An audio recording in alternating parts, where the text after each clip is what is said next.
Hi, Carol here, and welcome to my craft room for part 2 of my no-line coloring.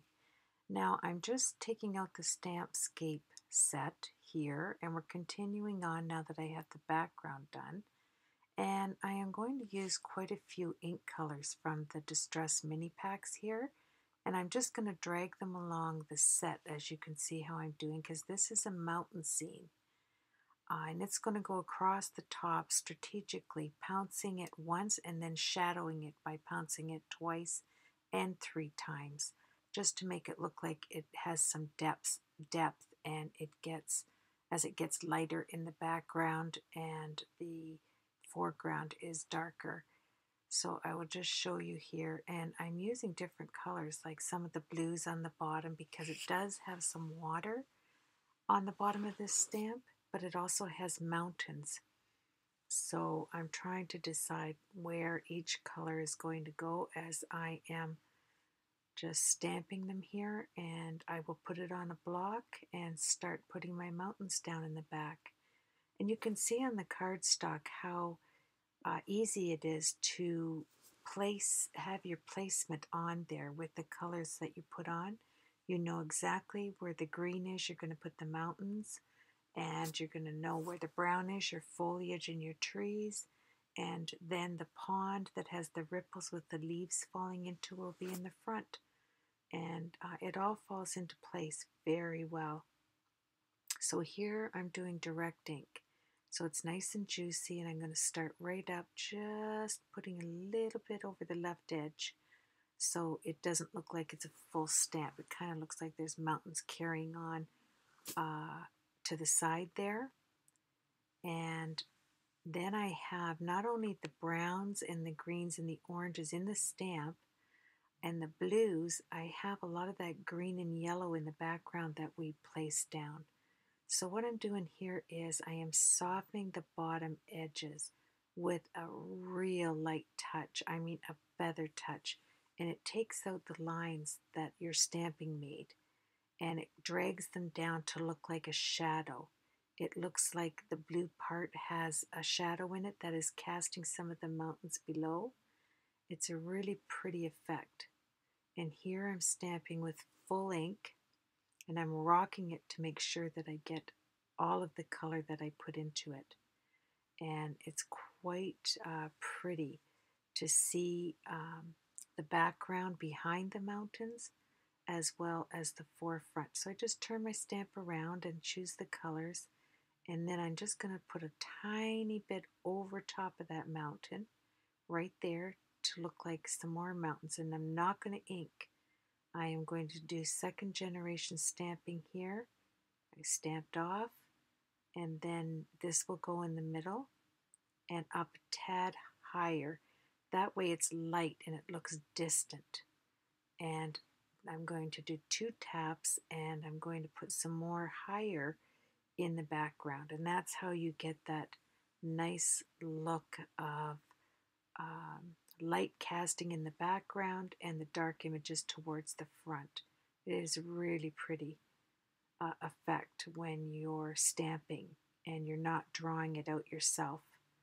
So I'm just taking some more ink, rubbing it on, just the colors I think will look pretty, and I'm going to go high right in the sky there. See how it's like, do I?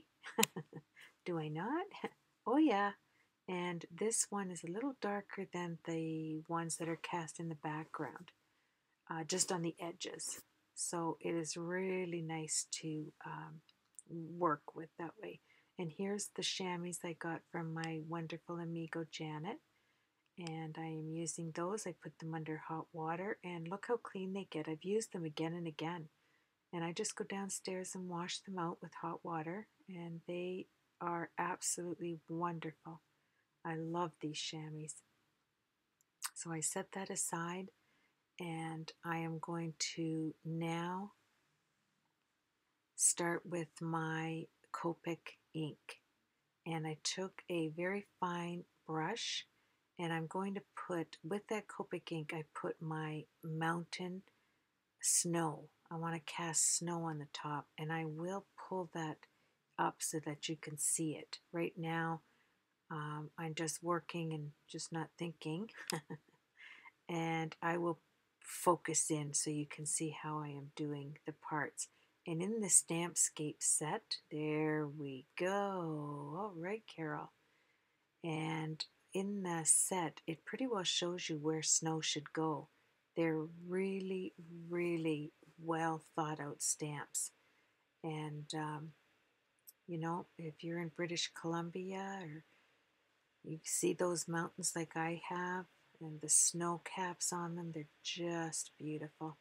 So I finished doing that, and this is just the last where I'm putting down where I wanted in the background. I brushed off my ink on the Ranger mat so that, see how you see that one on the left? It's not as vibrant as the one in the front. I just didn't use as much, and then I put some weight on my ink brush so it just kind of rubbed it in there. Okay, now I'm going to put down some shrubbery in the green section below that foggy mist under the mountains. And I'm adding all different colors here for in the greens, browns, all kinds of wonderful coloring on the stamp to get my shrubbery to look like real shrubs. And this one is the vintage photo, and I am taking my paintbrush because I want to, excuse me, this isn't the shrubbery. Let me change that. Now that I see what I'm doing here, this is the leaves with the ripples that are going in that little river right there. Sorry. Doing a voiceover, you're sitting here watching what you're doing and talking along with it. It's kind of neat. Except I'm not getting it right. That's the realism of it, folks. So here we go. Now, this is the ripples, and inside the ripples are those leaves, and I wanted the leaves to be prominent. I'll show you here in just a second, I think. Maybe not. Okay, now here's where I take my light hand, and I am taking the majority of the sides of the ink and making them look like they're toned down right there. And then I'm going to take one of my distress markers on the bullet tip, and I'm going to color in the leaves to make them more prominent. They just didn't get stamped out, and I didn't want to put any more of those ripples in the water. I just wanted the leaves to stand out, and so I could see them there, and I'm adding some color to them with the pens, distress markers, and it turned out very pretty, as you can see.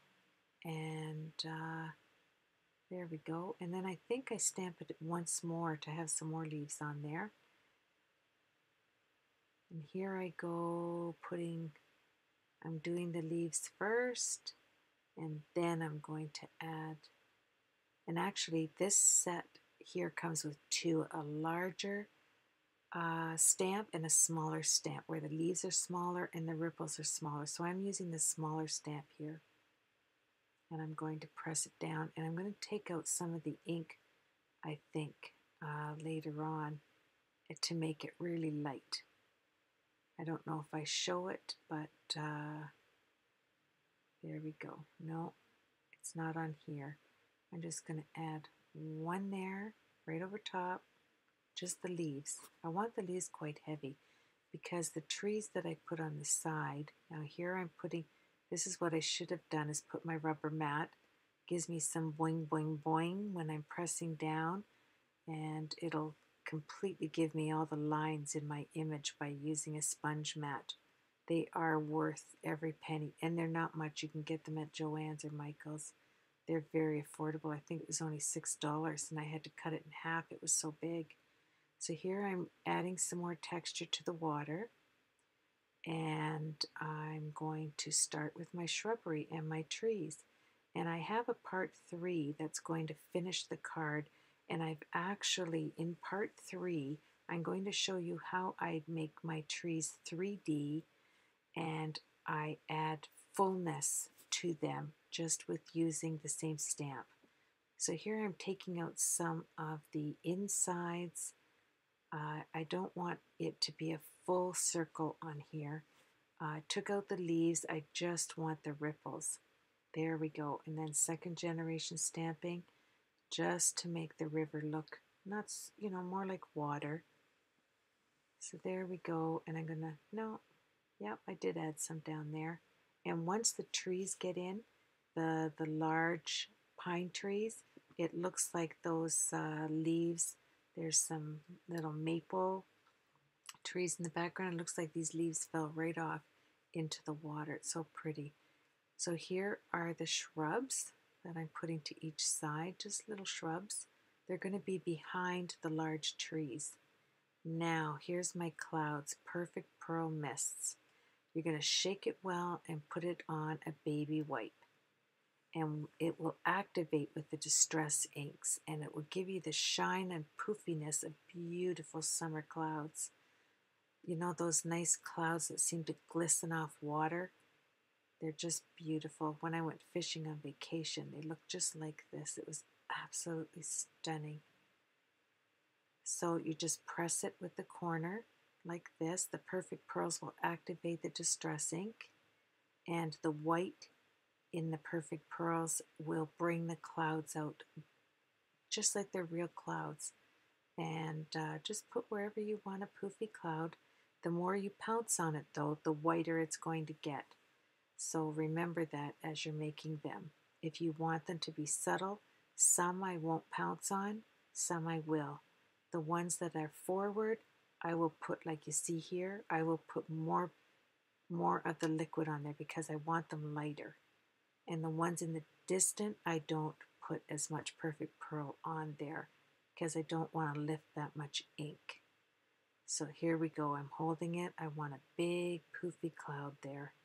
Such a lovely way to stamp when you do distress ink. I'm just trying to show you how pretty that looks and how subtle it is. It's not, they actually look like, when you were lying as a kid looking up and wondering which clouds look like which animals.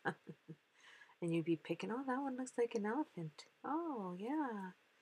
That one looks like a, happy person. And we would lie there and see what we thought of all the clouds. Well, that's how poofy these look with the perfect pearls. So they're called Perfect Pearls Poofy Clouds. There, I just named them for you. Perfect Pearls Baby White Poofy Clouds. Say that 10 times. And it's late here. And I wanted to get this up so that tomorrow, when it's nice and early, I can get in the craft room when it's cooler in the day and finish for you. I think you'll really like the ending. I am spraying Perfect Pearls on my stamp right here before I put the ink on because I want the background to glisten like snow, because I do have snow-capped mountains, but I don't want to put that really white on there. I want it to have just the impression of having snow that had fallen in the background. So I'm just leaving it there, and you really see it once you, put it in a certain light. So I'm going to finish this up here with my shrubbery. I'm going to come back and show you in part 3 how to make those trees that are just done in light brown. I am going to take different colored inks to make them look 3D and actually jump off the page. I'll show you how I did that in the next video. But I have to keep these videos edited to 15 minutes on my Mac because it won't do 29 minutes, only 15 for now. So there you go. I am just doing my tree once again, and I'm going to place it down, and I'll see you on part 3. And you don't even need a block. Look at, I just used my fingers.